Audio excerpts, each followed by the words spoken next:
Bien, y damos inicio a nuestro espacio de salud mental. Narcisista es un término que se está utilizando para tildar a las personas, pero ¿está bien empleado este término? ¿Es correcto tildar a alguien como narcisista sin tener un diagnóstico claro? Para abordar esto recibimos en el estudio al doctor Pedro Lucero, jefe del Servicio de Psiquiatría de Adultos del Hospital Clínico San Borja, Arriarán. ¿Cómo está? Muy bien, muchas gracias. Qué bueno, me alegro mucho que esté acá con nosotros para que partamos definiendo qué es este trastorno de la personalidad narcisista. Definamos. Bueno, lo primero, entender que narcisismo es un término que utilizamos en salud mental para referirnos a un conjunto de características de personalidad, que son la grandiosidad, un amor excesivo por uno mismo, la necesidad de admiración por parte del resto y una falta de empatía. A este conjunto nosotros le llamamos narcisismo. Perfecto. Y ese narcisismo puede estar presente en la población de distintos grados, ser un rasgo, pero también se puede presentar de formas más severas, como es el trastorno de personalidad narcisista. Perfecto. Ya. ¿Y cómo son estas personas? Definiendo primero el otro concepto y luego el trastorno, ya. Claro, hablamos de trastorno de personalidad narcisista cuando estos rasgos predominan en la vida de la persona, en todo ámbito. Ya. Entonces, para decir que una persona tiene este diagnóstico, tiene que cumplir una serie de características. Por ejemplo, esta idea de grandiosidad, de creer ser una persona única y especial en el mundo, y ensalzar y exagerar sus logros personales para dar esta idea. También tienen una necesidad de admiración por parte de las demás personas y pueden llegar a molestarse cuando no les ponen suficiente atención. Y eso les genera problemas de convivencia, ¿no? Por supuesto, de ahí vienen todas las dificultades que tienen las personas con trastorno de personalidad narcisista y las dificultades que también generan en su entorno. Hay algo importante ahí que destacar, que es que estas personas tienen también una falta de empatía. Es decir, les cuesta identificar las necesidades del resto y pueden ocupar a las otras personas como un móvil para conseguir sus propios objetivos, sin importar la repercusión que esto tenga en las demás personas. ¿Y cuál es, digamos, si pensamos, cada persona es distinta, ¿no? Pero ¿hay algún patrón común que nos ayude a explicar el origen de por qué una persona finalmente se comporta de esa forma? Claro, hay distintas teorías. Se habla de que la personalidad es un conjunto de lo que viene conmigo desde el nacimiento, un componente genético, pero también tiene mucho que ver aquí la crianza y cómo nos configuramos nosotros como sociedad. Perfecto. De ahí viene también lo que mencionaba, ¿cierto? A través de las redes sociales se exalza mucho lo que es el egocentrismo, la vanidad, y ahí es donde empezamos ya a identificar estos rasgos.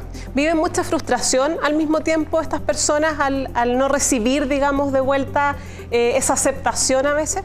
Por supuesto, estas personas sufren y a la vez también generan sufrimiento en los demás, porque lo que generan es un trastorno en la interacción entre las personas.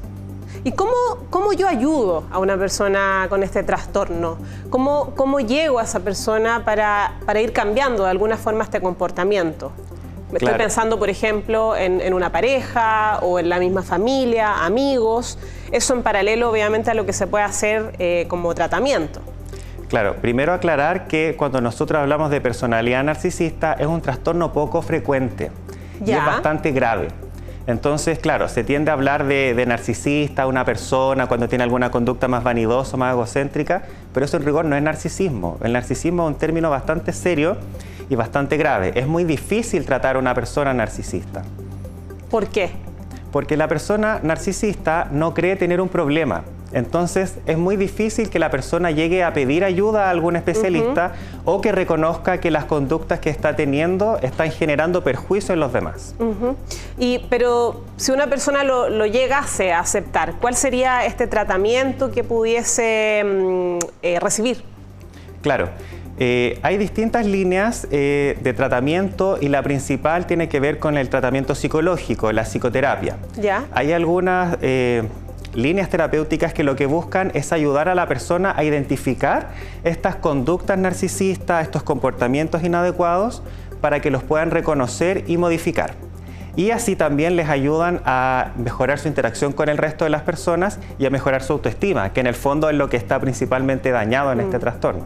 Y es difícil reconocerlo porque, claro, como tú lo mencionas, uno asocia este concepto a otras actitudes o a algo más cotidiano de ciertas personas, ¿no? Que uno tiene detectadas como, esta persona es narcisista, me molesta o no. Pero ¿cómo yo identifico que el problema va más allá y que es mucho más grave? ¿En qué elementos de la conducta, por ejemplo? Claro, yo me puedo dar cuenta que una persona tiene un trastorno ya de personalidad narcisista porque veo que genera cierta dificultad en las personas que están alrededor. Las personas se alejan de esta persona o sufren, o de repente cuando un jefe es muy narcisista las personas renuncian a los trabajos, hay cierto historial detrás de esta persona. Una persona con un trastorno de personalidad exhibe su personalidad y su trastorno en todos los ámbitos de la vida. Entonces uno ve que hay fracaso familiar, fracaso personal, fracaso laboral, y eso por supuesto que afecta más a la persona, que cree ser superior al resto. Y para ir cerrando, ¿qué recomiendas, considerando que es un trastorno muy complejo, grave, como tú lo decías, pero podemos de alguna forma ayudar a quienes están cerca, ¿no? Eso siempre se puede. Claro, lo más importante ahí es ayudar y promover que las personas cultiven su autoestima de forma saludable, el desarrollo personal, los proyectos de vida de forma positiva. Y en conjunto. Exacto, ¿cierto? Eso es lo que uno... sociedad. Por supuesto, eso es lo que uno debería buscar también. Y a propósito también de las redes sociales, buscar el contenido positivo, no el contenido que va a denostar al resto y no ponerse por encima de los demás. Todos podemos ayudarnos a levantar nuestro ánimo sin necesariamente pasar a llevar al que está al lado. Eso, la empatía. Doctor Pedro Lucero, jefe del Servicio de Psiquiatría Adultos del Hospital Clínico San Borja Riarán. Muchas gracias por todos estos consejos. Que esté muy bien. Muchas gracias, mucho gusto.